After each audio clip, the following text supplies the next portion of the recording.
चारों ओर हरियाली छाई थी और मन को शांति देने वाली फुहारें पड़ रही थी।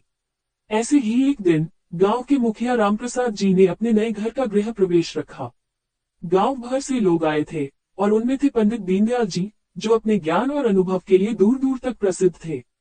गृह प्रवेश की पूजा समाप्त हुई और सभी भोजन के लिए बैठे।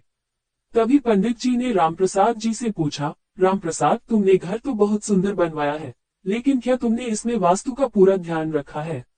रामप्रसाद जी मुस्कुराए, पंडित जी, मैंने अपनी तरफ से पूरी कोशिश की है, पर आप ही कुछ मार्गदर्शन दें ताकि मेरा ये घर हमेशा सुख शांति से भरा रहे।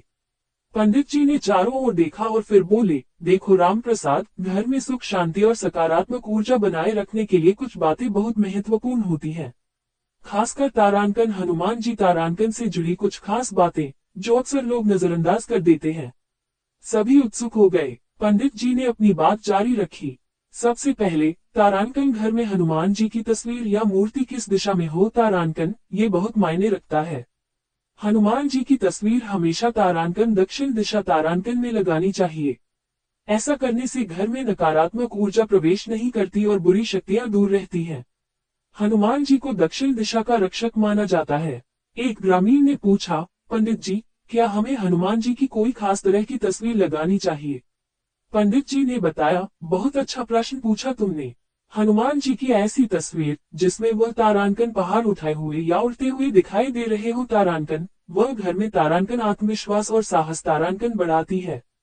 वहीं अगर आपके परिवार में किसी को डर लगता है या आत्मविश्वास की कमी है, तो तारांकन पंचमुखी हनुमान जी तारांकन की तस्वीर लगाना अत्यंत शुभ होता है।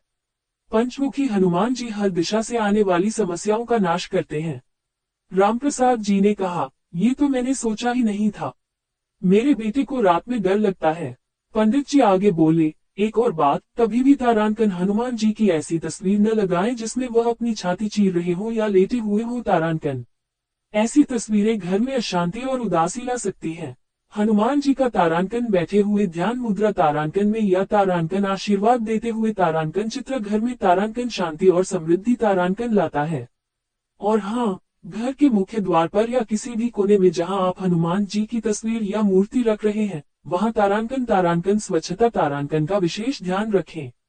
मंगलवार और शनिवार को हनुमान जी का दिन होता है। इन दिनों में हनुमान चालीसा का पाठ और सुंदरकांड का पाठ करने से घर में अद्भुत सकारात्मक ऊर्जा का संचार होता है। पंडित जी ने अपनी बात समाप्त की और सभी लोग मंत्रमुग्ध होकर सुन रहे थे। रामप्रसाद जी ने तुरंत निर्णय लिया कि वह आज ही पंडित जी द्वारा बताई गई बातों का पालन करेंगे। उन्होंने महसूस किया कि वास्तु केवल दिशाओं का ज्ञान नहीं, बल्कि ऊर्जा और आस्था का संगम है। उस दिन के बाद रामप्रसाद जी का घर वास्तव में सुख, शांति और समृद्धि से भर गया।